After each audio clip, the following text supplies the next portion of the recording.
Your story needs to be shared with the world. I truly believe that. Everybody's got a journey. Everybody can help somebody else. Let them know they're not alone. Let them know that how they feel is okay. Or maybe it's not. And this is why, and this is how it should be. We all need to grow. We all need to change. We all need to evolve. Everybody's got a story to tell. Not everybody has the willingness to do what it takes to get that story told. So who are you going to be? So you want to be an author. Maybe you've been told by a friend or family member that you should write a book. Maybe you've had a dream about it and there were characters and an elaborate story, an elaborate adventure, and you just can't get it out of your head. Maybe you've lived a life that was hard. Maybe you've overcome some adversity and you feel like your story should be out to the world so that other people can overcome their own adversity. Either way, there's a book that needs to be written, and you are the perfect person to write it.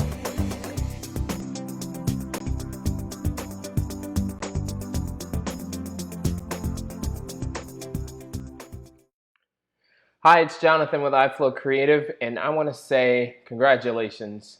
You've taken that first step. You're here with us. You want to write a book, and you're telling me that you're serious because you are following through with that desire.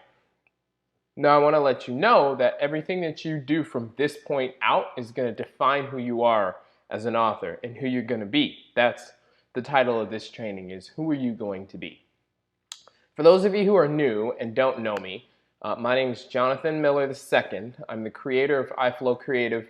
It started off as an editing company. I just wanted to help writers get their books polished for publication, and then it grew into what it is now. And what we do now is everything from writing through the marketing phase to not only get your books polished and published, but out there and in the hands of your readers and your target audience. So I started writing when I was 10 years old.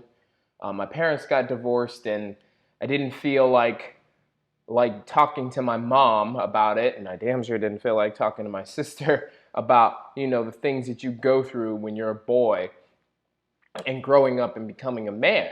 I lost the stabilizer in my life when I was hitting puberty, and that was a difficult time for me. I had a lot of bottled up emotions, and I didn't feel comfortable talking to anybody about them. And so in school, the idea of a journal came up, and my mom kind of co-signed on that and suggested that I do it. And so I did. And my first journal was just a little, teeny little journal, and I would just bleed onto the page, all my frustrations, all my wants and desires, how well my basketball game went, everything. I just bled it all onto the page, and at the end, I felt a lot better. And I say that to say this, because writing has power. As an author, you have so much power. It was an author who helped me, through that time when it came to growing into a man and the principles that a person, a young man should adapt in his life and adopt in his life. That all came from an author. I didn't have my dad. I was overseas, wasn't able to talk to him. I had to dial 13 numbers just to call here in the United States and talk to my dad, and it was just too much. Every now and again we'd write an email, but it was my father. It wasn't my father. It was an author who helped me understand that the way that I'm feeling about my life and who I should be was okay. It was an author who did that. So writing has power. And so I say that to say this. As an author, you have an opportunity to make an impact in your life, in your community, and on this planet. There's no telling. You never know who needs your book. There's no telling how big your impact is going to be. But it's not going to be anything if you keep the ideas up here. So who are you going to be? Are you going to be an author? Are you going to step up? Because it's not easy. I'm not going to lie. It's not easy to be an author. It takes dedication. It takes work. It takes sacrifice. Not everybody has that. I get people who write me every day. And they send me messages on email and in text, and they're like, I got a best-selling idea. And I just need somebody like you to take it and make it great. And I already know, as soon as they say that, don't invest. I already know. I write them off, and I say, all right, great, cool. And I would never invest in that person's idea. Because they're basically telling me, here, I have my ideas. I want you to do all the work, and I want to sit back and collect the money. That's not best-selling. That's not best-selling. Every idea has the potential to be a bestseller. That's not what makes it a bestseller. It's your investment in that idea that makes it a bestseller. Best-selling is not an idea. It's an investment. A little tidbit for you. So who are you going to be? Are you going to sit there with your ideas stuck in here? Look. This is just a small group of people who were like you. When they started, these are authors that I've helped publish their books. Real books, you saw them, real authors. P.T.L. Perrin is a real author. Look her up, got a whole series, and she was stuck. Just like you are. Didn't know what to do, didn't know where to go, didn't know who to turn to. And I found her. Her whole series is on my bookshelf, signed. To Jonathan. I'm here. I'm here to help you. But you got to step up and take that mantle. You got to step up and say, all right, I'm going to be an author. Because all of these people didn't think they could do it, didn't know what to do. But the difference between them and somebody who just has ideas for books and ideas for screenwrites and things that they feel they maybe want to do one day is they were willing to take the next step, to invest in their own success. Yeah, I'm not the first person that has told you something like this, but investing in yourself is one of the best investments that you can make. I'm not the first person to say that. I'm not the first person to sit down and tell you you should write a book or that you can write a book. I'm not the first person. I know there's a multitude of people who have told you this. So why haven't you done it? Do you not know how? Your life's too busy. You know, you got 6 kids and 2 jobs, and you just don't know how you're going to do it. Look, there are authors. I've helped authors who have 6 kids, and 3 are his, and 3 he adopted from some crack-addicted mom who didn't want to take care of their kids, and so he took all of them. He's got 3 jobs and a company, and he's an author. I've got people who are blind, can't see, and he's an author. I've got people who are on a fixed income, not working, fixed income. Paid us to ghostwrite her book, always paid on time, always gave the effort and pushed for it. Paid us to publish the book. She's an author.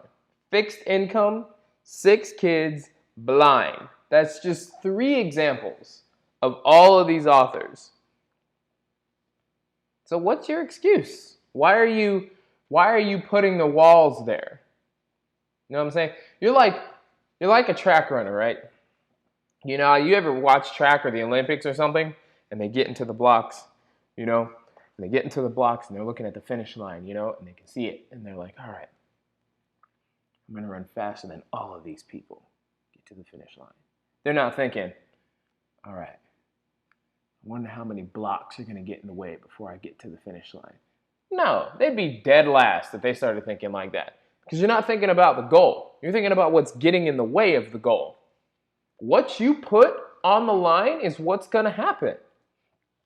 Do you want to be an author, or do you want to be stopped from being an author so you can blame something else? I'm just being real. Look, I could sit down and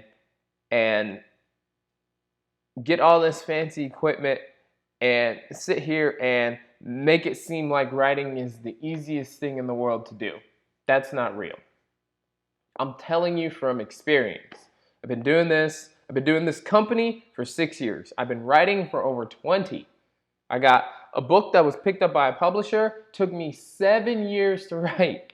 By far the worst book I've ever written, and that took me the longest to do because I kept putting my own blocks there, and I kept going back, and I kept reading the same 3 chapters. That was my process.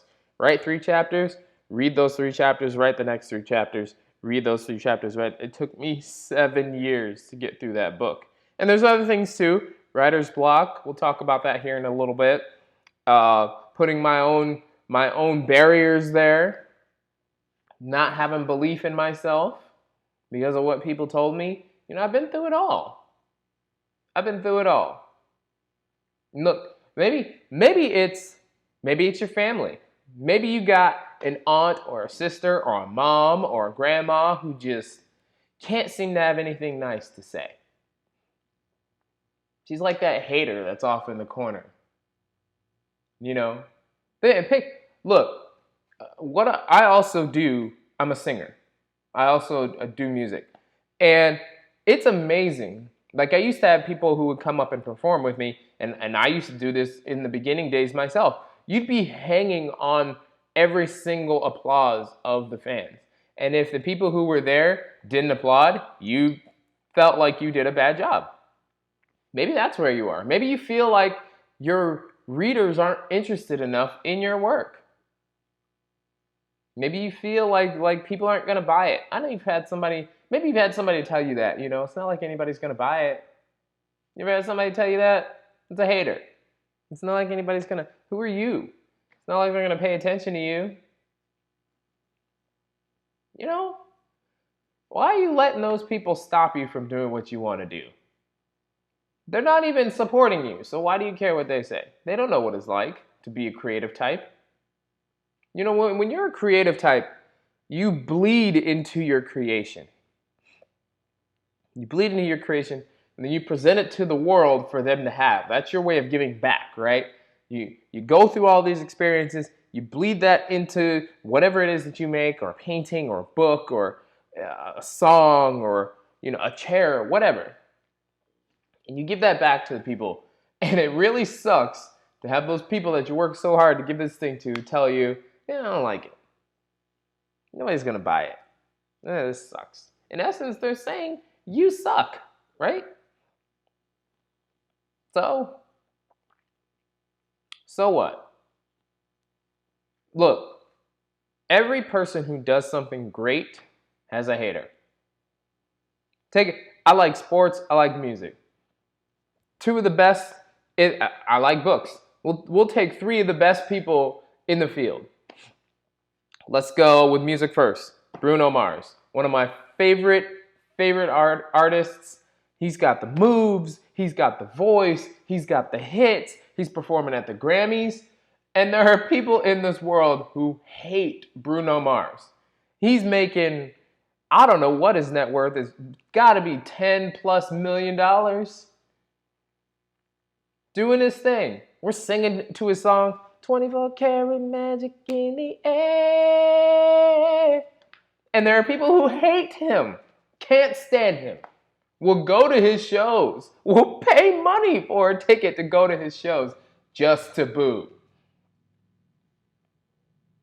Okay, let's take another example. I like sports. LeBron James. If not the best basketball player on the face of the earth ever, one of them, he's right up there with Michael Jordan and Kareem and all of them, has so many championships. There are sections of the country, of the world, who hate LeBron James. As great as he is, as business savvy as he is, as much of an impact as he's made in the world, all the millions of dollars that he's donated and the jobs that he's created and the communities that he's uplifted from poverty, and people hate LeBron James.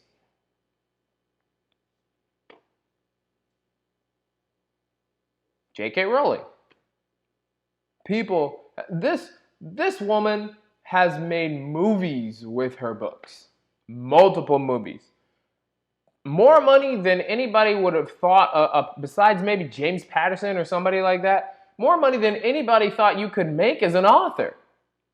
I remember Harry Potter was cashing, this number might be wrong, but it was up here. $6 million a check for Harry Potter, for one movie of Harry Potter, because of J.K. Rowling. Changed his life because of J.K. Rowling's book. And there are people who hate J.K. Rowling. And for them, the reasons why they hate her are perfectly valid. Same with LeBron, same with Bruno. And some of them are stupid. They can't take his face. I don't like his beard. That's a hit. You know how funny it is to watch a hater right in front of you? It's so funny. When you're thriving and you're doing your thing and people are adoring you and they're cheering and they're hanging on your every word and they're buying all of your stuff, and then you look over and you see the hater in the corner and he can't stand you, right? He's just sitting there, just sneering, just hoping you'll look over at him and see what you're doing to him. And you just, hey man, you wish you could be me, don't you? That's why they hate you, because they want to be you. They're not willing to do what it takes to be them. It's so funny to see. It's so funny to see. Just haters. Haters and fans do the exact same thing, just on opposite spectrums. Think about it. Like I said, I'm a sports guy. I love the 49ers. That's my football team. I was born in California. San Francisco is my city. I love it. The 49ers are my team. And the Seahawks are the rival, right? They've beat us so many times in Seattle. They beat us in the championship game, and we finally got one, right? But I can't stand the Seahawks. But I know who Russell Wilson is. I know who Pete Carroll is. I know who their best defender is in Bobby Wagner. I know that the stadium is called the 12th man because it's the loudest stadium and all this stuff. I've never looked up the Seattle Seahawks. I know all of that. And I can't stand the Seahawks.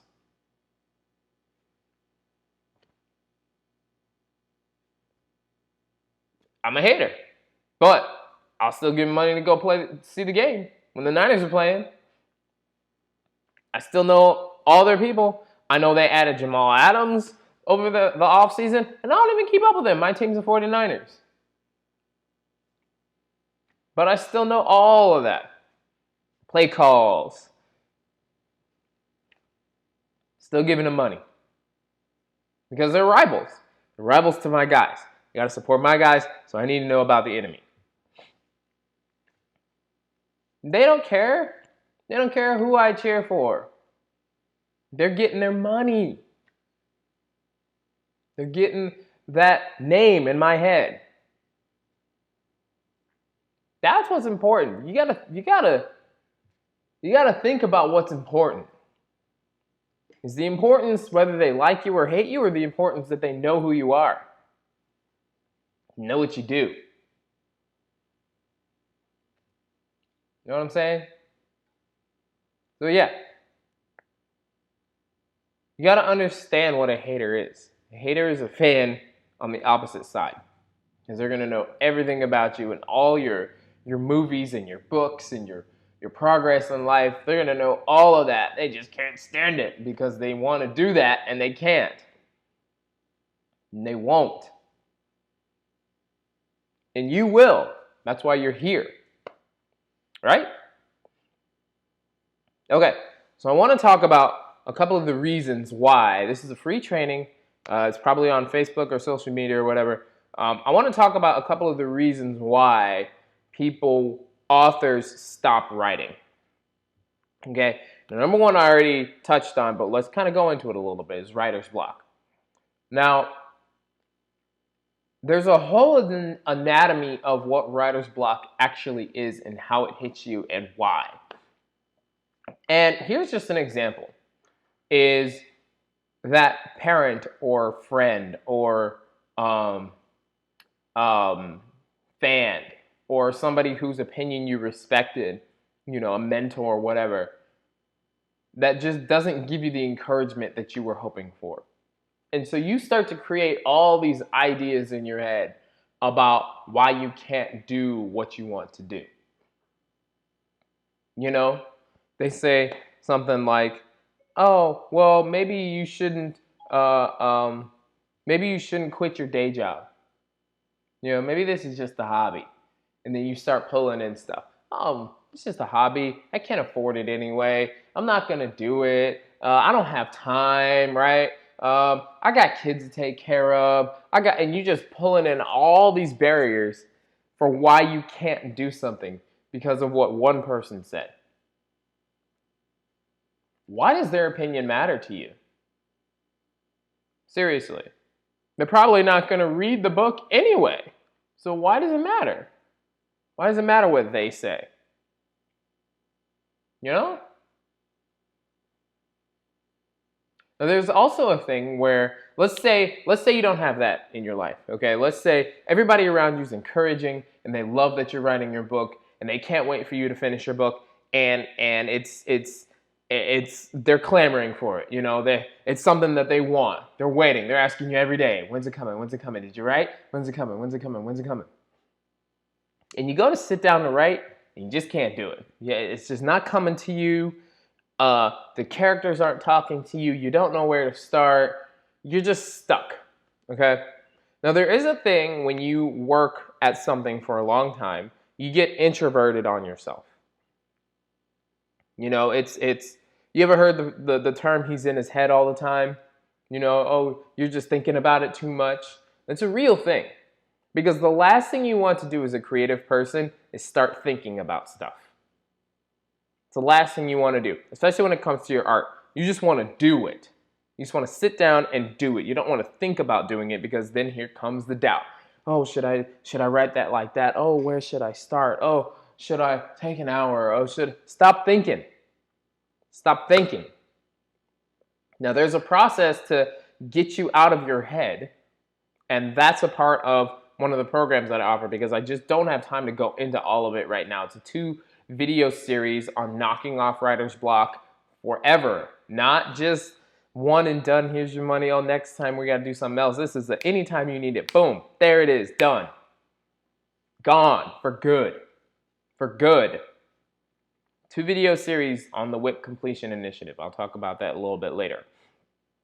And so you have the tools. The tools are right here. You're here, you're watching this. Now you have an opportunity to get the tools to knock off writer's block for good. To get out of your head. Stop thinking, sit down and do it. And honestly, you're here for a reason. You've tried it your way. You've tried to sit down and do it, and it just isn't working for you. It doesn't make you a terrible person. Not a horrible writer. Or maybe you are. Maybe you are a horrible writer and you know it, and you're afraid to write because writing isn't your strong suit. Okay, we got writers who will take your story and write it down. In this company right here. It's called a ghostwriter. The most famous authors all have ghostwriters. There's a way to get it done. There's always a way to make it happen. Are you willing to take the steps to make it happen? There's not always that.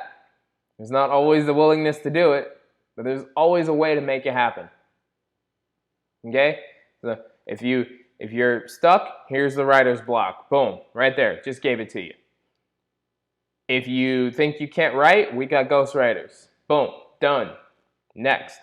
If you finish the book and you don't think it's good enough, you need it to be edited, we got editors on staff. If you need a cover, we can get that for you. You need it to be published, we got that. You want to know how to get it out to more people? We're right here. What's your excuse now? The path is laid out before you. It just comes down to who are you going to be? You want to do it or do you not want to do it? You want one of these? You want one of these? You want to send one to me? You want to send one of these to me and signed up on that bookshelf, giving me your name, looking at your cover? You want me to be your first purchase? Because I believe in you. If I didn't believe in you, I would not be here. I would not be here. I'd be doing something else I believe in, something else I'm passionate about. And you wouldn't be here either if you didn't believe that you wanted to do this. So what are you scared of? Like, you think it's not going to work? You think this company is not going to work for you? You liked it. You're watching my videos. You're probably motivated or kicking yourself or whatever. You're here for a reason. Yeah, there's something about me that you like, at least. Otherwise, you wouldn't be here. And I'm here to help you do what you want to do. So what, do you think it's not going to work? You're not good enough to write? If you're going to sit with that, then leave. Go do something that you know you can do. Look, the first time you do anything, it wasn't the easiest time. Even walking. When you were learning how to walk as a baby, you crawl around and you look around, right? And you see all the other adults on 2 feet and you're looking at your 4 and you're like, what am I doing? I want to be like them. They're getting around much faster. So you kind of teeter and you stand up, right? You stand up tall and you're like, oh, I'm doing it. I'm doing it. I'm doing it. And then you fall over. Maybe you cried that first time because you hit your head and it hurt. Yeah, you survived. That didn't stop you from wanting to walk, right? They were still getting around fast. I want to get around fast. It wasn't that first time I fell over, I'm never walking again, right? Look, I've written a bad book. It was picked up by a publisher. Worst book I ever wrote. The second book, that book took me 7 years, like I said. The second book, 1 month. Bestseller overnight. Boom. Next book, 2 months in editing. Third book, outline done. Boom. Just cranking them out. It's okay to write a bad book. Don't let that be the thing that defines you. Are you gonna do it or not? That's what defines you. You want one of these or not? Who are you going to be? Who are you going to be?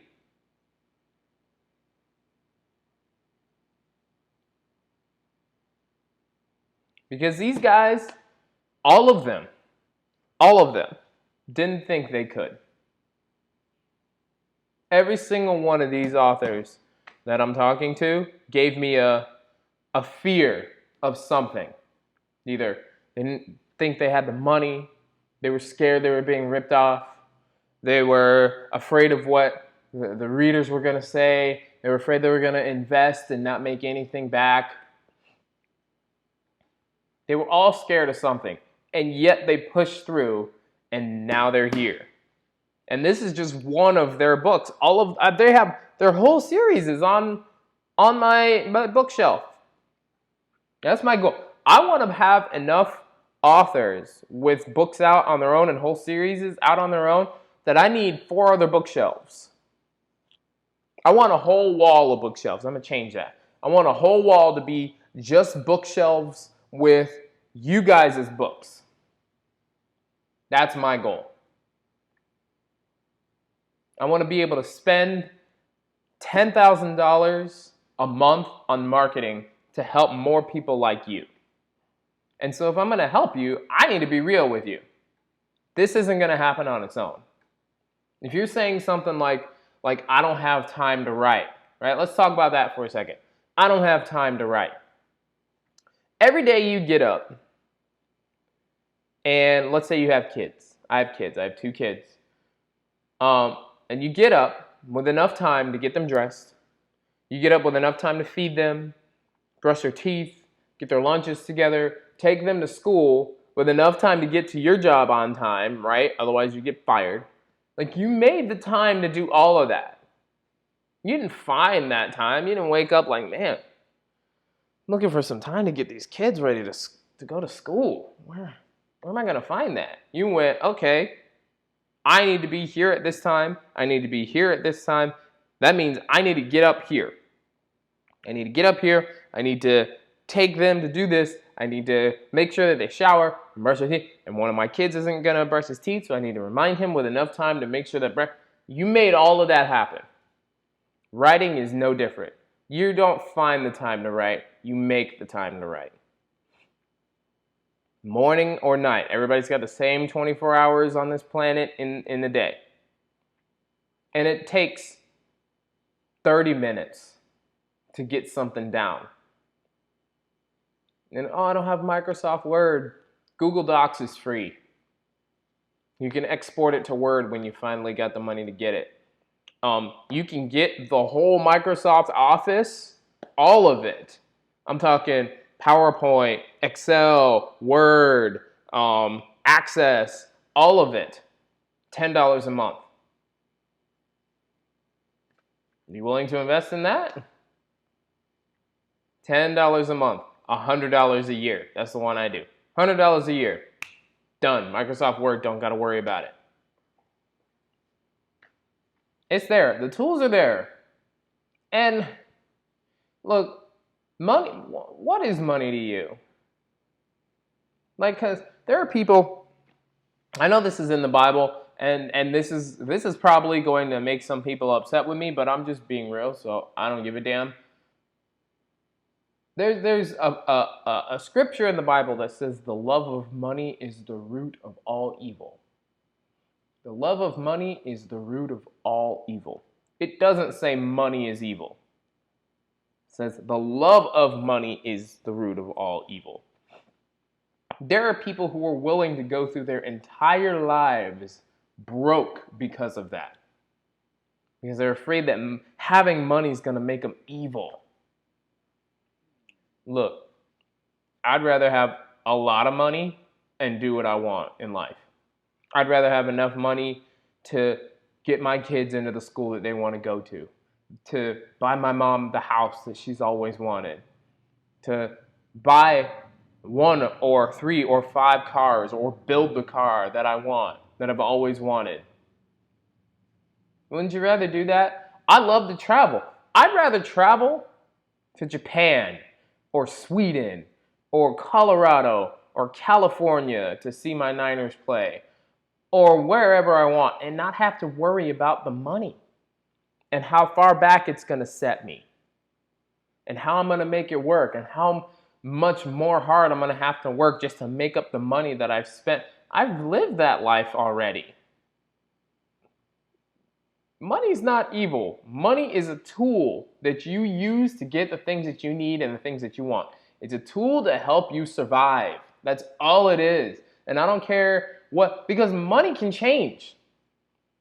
Money can change. The money itself can and has changed. First it was a gold coin. Before it was a gold coin, it was probably, how many sticks do you got? Because I need sticks. It's just a thing that you exchange for what you want. What is wrong with having a lot of things to exchange? You got more options that way. There's more that you can exchange with money. And as an author, you can't make money without one of these.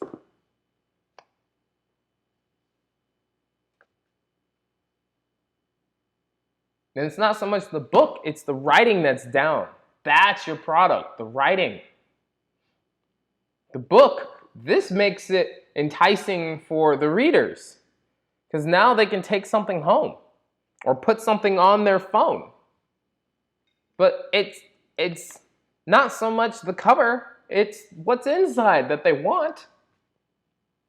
You exchange that for things that you need to survive. That's what money is. Why would you not want more survival exchange? Doesn't make sense.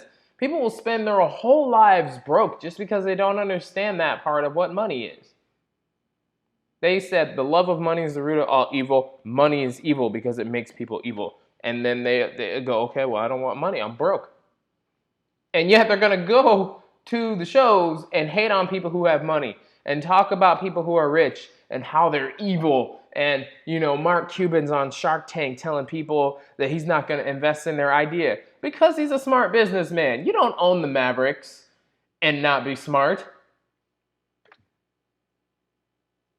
Come on. He's not going to look at some idea and think about knowing money the way he knows money and how to make it. It doesn't make sense for him to invest in things that don't make sense to him. However, look at Shark Tank. Just because one person says no doesn't mean the others will. Just because you have one hater doesn't mean they're all going to be haters. You got to be willing to take that chance. You got to be willing to get your stuff down, get your product out, put it in front of people who you feel are interested in what you have to offer. You have to take that chance as an author. It doesn't work otherwise, but you can't do that without one of these. You can't go up to a literary agent and say, hey, I have people who we've helped them with their books, we edited it up, and they signed a contract the next week after they sent it out. And you can't go up to a publisher and go, yeah, I got this idea for a book. I've got this idea, it's all in here, I just need to get it down, will you sign me? And you have no proven track record? No way. They'll be like, come back when it's done.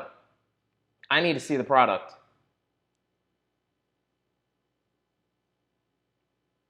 That's the way it works. That's the way it works. So who are you going to be? You're going to be that guy who's always got something to say? Come here, young blood, let me tell you something. Come on, man, let me teach you a little something. Always got something to say. You're going to be that lady with the millions of ideas in her head. They always got ideas. Everybody's got ideas about what to do. Not a lot of people do those things. You know, Kevin Hart says, everybody wants to be a millionaire. Nobody wants to put the work in. I heard Grant Cardone say this the other day. He said, everybody wants to go to heaven. Nobody wants to die. You know, that track runner, you want to get first place. There's work to do to get to first place. You can't want to get to first place and not want to run. You'll come in last. You got to work. So who are you going to be? Who are you going to be? I don't care what you have going on in your life. I've helped people with my blueprint get their books done. I don't care what is going on in your life. I don't care how many kids you got. Don't care how many hours you spend doing stuff. There's a way to make it happen. And that's the mentality. That's the mentality. Are you there's a way to make it happen, or something's going to stop me from doing it? Who are you going to be? You have the choice. It's your life. This is your book. This is your author's journey. This is your career. This is your money. $4,000 a week is what some of these authors are making. $4,000 a week. With fiction novels. So who are you going to be? Who do you want to be? And I don't care what you have going on in your life, like I said before, there's a way to make it happen.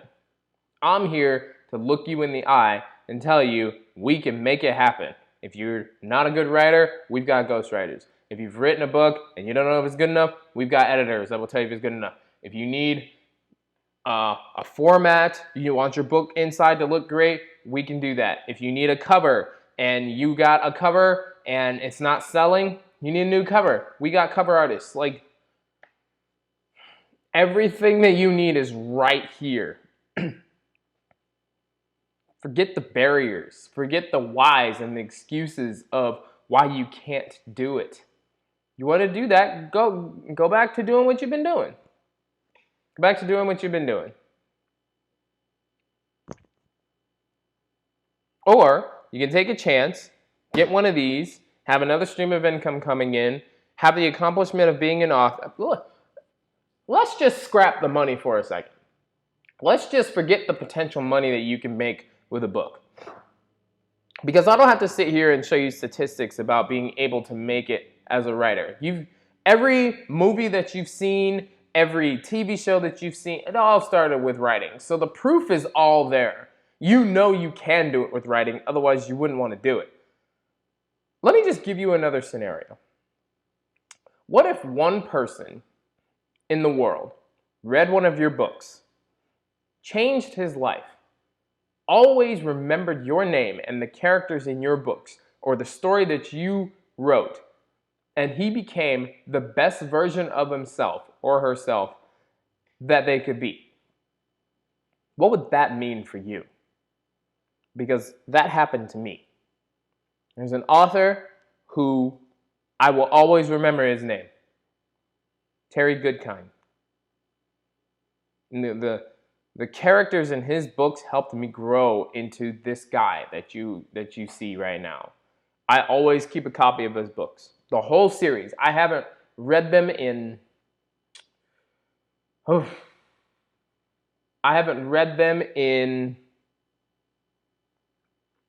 maybe 15 years. I remember all the stories. Always keep it with me. Changed my life. Helped me become this person. And now I'm sitting here talking to you guys, helping you do the same thing. What would that mean if you were that person? If they remembered you? If they always kept a copy of your book and your story because it inspired them so much, what would that mean for you? That's what you're sitting on by keeping it in here. That's what you're sitting on by not making it into one of these. Your story needs to be shared with the world. I truly believe that. Everybody's got a journey. Everybody can help somebody else. Let them know they're not alone. Let them know that how they feel is okay. Or maybe it's not. And this is why, and this is how it should be. We all need to grow. We all need to change. We all need to evolve. Everybody's got a story to tell. Not everybody has the willingness to do what it takes to get that story told. So who are you going to be? So around this screen somewhere, there's a button or a link. Click on it. I'm serious. Click on it right now. We're here to help you. Whatever it is that you need, we got you. I've built this company with the best staff so that I can sit up here and say, we got you. We got you. You can have my number. I don't care. 727-542-4727. It rings right here. That's my personal phone number. You can send me a text, give me a call with whatever you need. What do you need help with? What problem do you got? I got you. I can knock it all off because I make it happen. I make shit happen. That should be our company slogan. We make shit happen. Because seriously, this is what I believe. You got two options in life. You can enjoy the story or write the story everyone enjoys. It's one or the other. So who are you going to be? Click on that link, send me a text message, give me a call. Let's make it work. I'm Jonathan with iFlow Creative. Let's get your book out.